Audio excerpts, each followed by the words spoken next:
E olha, eu vou chamar agora, então, a Andréa Veríssimo, que é diretora de Relações Internacionais da UNEM, União Nacional do Etanol de Milho, que vai trazer o tema Etanol na Agenda de Transição Energética e a Inserção Internacional do Brasil. Seja muito bem-vinda, pode se posicionar aqui no púlpito, o palco é seu.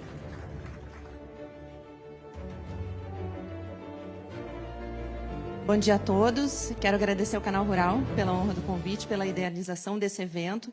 É uma honra falar com uma plateia tão seleta, inclusive de tantos países, né? Então, a oportunidade da gente falar para os demais países é sempre muito rica. Então, em nome do setor de etanol de milho e coprodutos, eu agradeço pela grande oportunidade.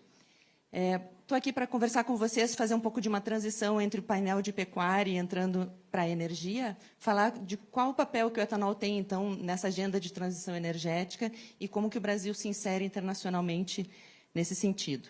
E aí eu apresento aqui para vocês, para quem não conhece ainda, um produto que foi falado aqui nas palestras anteriores, apresento-lhes o DDG. Aqui a gente vê o milho em grão.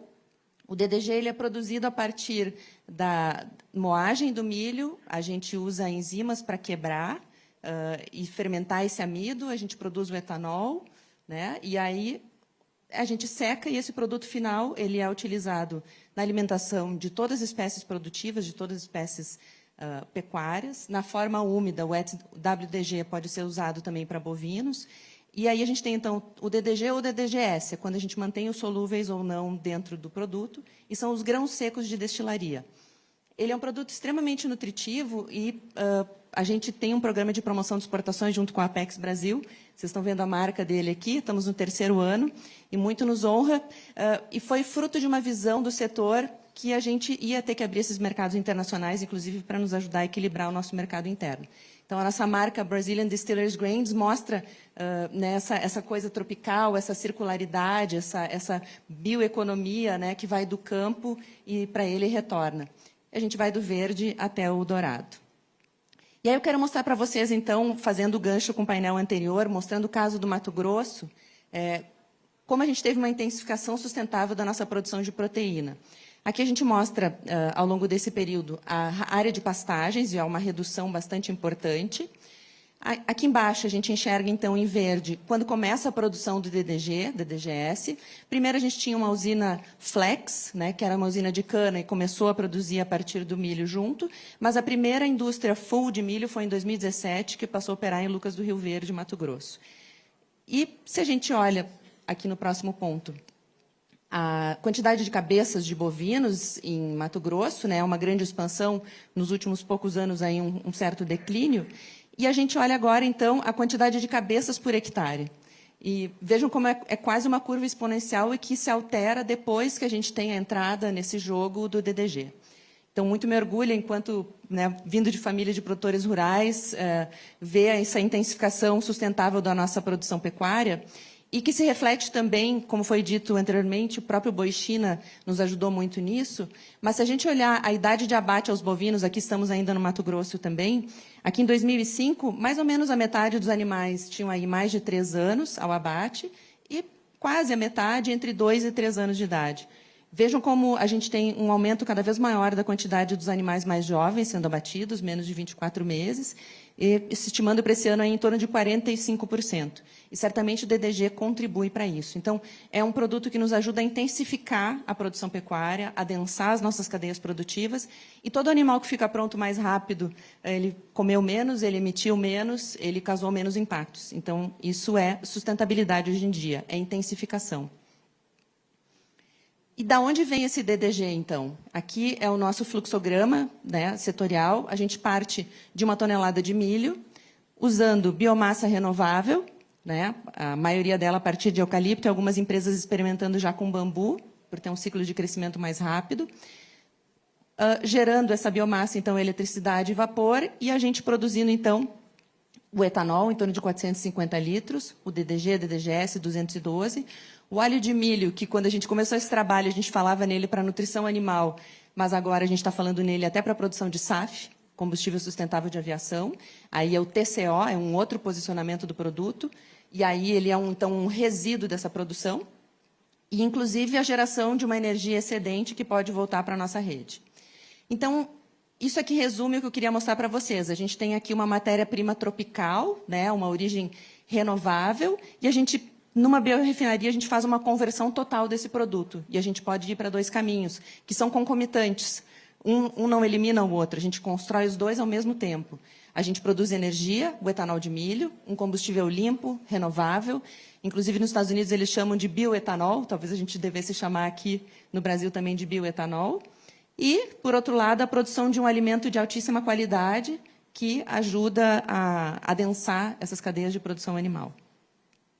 E aí, o ponto central da minha apresentação. A gente entende que o setor contribui para 2 pilares. O pilar da segurança alimentar e o pilar da segurança energética.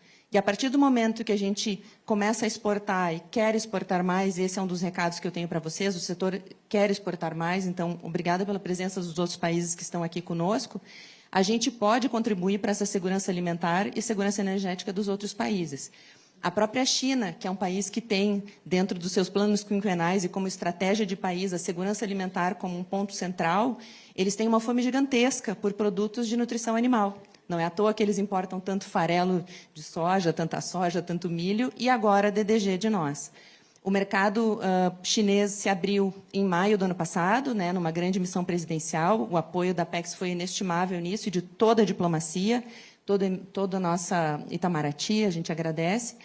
E foi muito interessante, porque na reunião que a gente teve apenas com a COFCO, que é uma empresa, né, é a maior, mas é uma empresa ali estatal, a fome deles era de 5 milhões de toneladas de DDG por ano, que não era nem o que a gente produzia. A gente até se olhou e disse assim, bom, vamos para casa, porque não precisa mais promover a exportação. Né? E eles estão com fome. As primeiras cargas já foram agora, chegaram em março, né? E a expectativa é muito grande. Mas não só a China. Né? A gente tem, nesse programa de promoção, o interesse de fornecer para diversos países, e tem muitos países interessados. E dentro do pilar de segurança energética, a gente tem o combustível que a gente usa para os carros, e aí todo mundo já conhece, mas essas novas fronteiras de descarbonização também. O setor aéreo, o setor marítimo, tem metas muito agressivas de descarbonização, e a forma mais rápida para eles emitirem menos carbono é trocando combustível. Então, existem imensas oportunidades, não só para o etanol, mas para o biodiesel também, e outras rotas. Qual é o desafio do momento? Várias organizações mundiais determinando as regras do jogo, e nós precisando nos posicionarmos para que os nossos valores sejam aceitos, reconhecidos, a nossa agropecuária tropical reconhecida na sua forma. O nosso etanol de milho não é igual ao dos Estados Unidos, ele tem outras características, então ele tem que ser considerado de outras formas. Ele vem de uma segunda safra, de uma cultura intermediária, isso tudo reduz diversos dos indicadores. E, muito recentemente, deve fazer o quê? Coisa de 2 ou 3 semanas, a IMO, que é a Organização Marítima Internacional, reconheceu a emissão de carbono do etanol de milho brasileiro como muito baixo. Então, isso é um grande ganho, e é a fronteira que a gente vê que vai desenvolver mais rápido. Essa é a que agora vai desenvolver antes ainda do SAF. E aí, onde está essa indústria, então? Né? Tendo começado no Mato Grosso, e sendo o Mato Grosso do Sul um estado bastante importante também, a gente hoje vê uma expansão para o Nordeste do Brasil, para o Norte, para o Sul. Existe uma expansão também dentro das próprias biorrefinarias, que estão aumentando em mais uma fase nas suas estruturas de produção. Hoje, então, 29 biorrefinarias em operação, 13 com autorização de construção, outras 14 projetadas ou programadas. Esse número, com frequência, se atualiza. Né? Mês passado, eu estava viajando para o Vietnã e Tailândia para fazer promoção do DDG com as empresas associadas à nossa associação. E foi muito interessante, porque no voo conversava com um importador da Indonésia, a CP, e ele perguntou quantas indústrias tem. E eu disse 28. E aí chegou um WhatsApp no voo, né? Hoje em dia tem conexão. Mais uma planta recebeu a licença. Eu olhei para ele, 29. Pois é, o setor cresce a olhos vistos, assim, nessa velocidade. Só no último mês foram mais 2, né, com autorização de operação. E a outra forma que o setor cresce, e isso muito me orgulha, porque isso permite expandir e trazer mais segurança para produtores rurais de outros grãos. Hoje a gente está baseado no milho, mas existe uma expansão em curso para a utilização do sorgo, que permite que a gente vá para outras áreas do Brasil. O sorgo com uma demanda diferente de água, então, no Nordeste já está sendo utilizado o sorgo. E eu vejo com muita alegria a rapidez que o setor se organizou, As próprias empresas de genoma já estão trazendo um sorgo com maior nível de produção de amido, rapidamente de uma safra para outra, e aí já tem um aumento de produção. Essa é uma fronteira importante. E ampliando também para cereais de inverno, a gente já tem uma empresa operando no Rio Grande do Sul produzindo etanol a partir do trigo, e uma outra que está em construção, que produzirá a partir do trigo e do triticale. Então, se a gente olhar, por exemplo, da própria Índia, que produz até a partir do arroz, quem sabe a gente não pode expandir para outros grãos e, com isso, gerar segurança para os produtores de outras culturas também. Não é tanto tempo atrás assim, mas o Mato Grosso tinha, todo mundo talvez lembre, aquele período onde tinha uma superprodução desse milho safrinha, que hoje é uma safrona, né? Uma segunda safra, e sobrava milho e ficava ao léu, aí vem um plano safra para a gente ter estruturas de armazenagem, mas quando chega essa indústria que passa a demandar de forma regular, e com essas compras futuras, essas estruturas gigantescas de armazenamento, é uma demanda firme. Então, o produtor produzindo milho, haverá um comprador. E, para esses outros grãos, né, se essa indústria conseguir expandir para os outros, é uma grande esperança que eu tenho que a gente possa também trazer mais segurança para várias outras cadeias produtoras de grãos. E o que eu queria dizer para vocês? Essa crise recente revelou ou nos relembrou que 20% do petróleo mundial passa pelo Estreito de Hormuz. E o impacto que teve fechar ele ou dificultar o trânsito nele. E o Brasil sofreu menos esse choque que os demais países, né? E hoje a gente vê a transição energética não é só uma questão de clima, hoje é uma questão de defesa nacional. E alguns viram essas imagens que a Datagro começou a nos trazer na memória do aniversário do Proálcool no ano passado. Isso aqui é uma propaganda do início do nosso programa Proálcool, né, que tem hoje 51 anos de idade. O álcool do seu carro não passa por aqui. Falando no Estreito de Hormuz, na década de 70, o Proálcool criado para aquela época de crise do petróleo. E o Economist dizendo que nós temos uma arma secreta contra os choques do petróleo, que é a nossa produção de biocombustível.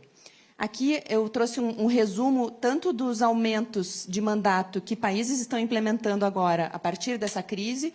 Alguns são mais estruturais, planejados, ou alguns países avançaram mais rapidamente no aumento de adição de etanol nos seus combustíveis, ou de biodiesel. Então, é uma resposta, o biocombustível, a essa crise. E se o nosso professor Roberto Rodrigues me permitir, ele fala em paz mundial, eu quero crer que a gente produzir um biocombustível também pode colaborar para a paz, né? Porque por esse a gente não guerreia, a gente vai lá e produz um pouco mais.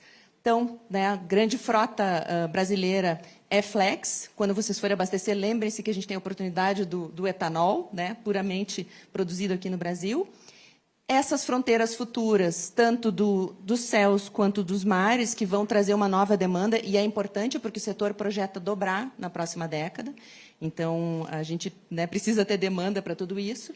E, concluindo, a gente hoje enxerga o agro não só um produtor de alimentos e fibras, hoje o nosso agronegócio é um produtor de energia, e a energia é uma forma de soberania, hoje a gente enxerga isso de uma forma muito clara. E, pensando aqui nos nossos presentes, que são de outros países, nós temos como setor capacidade e interesse em colaborar com a segurança energética de outros países e com a sua segurança alimentar também, por meio do fornecimento do DDG e do etanol. Muito obrigada.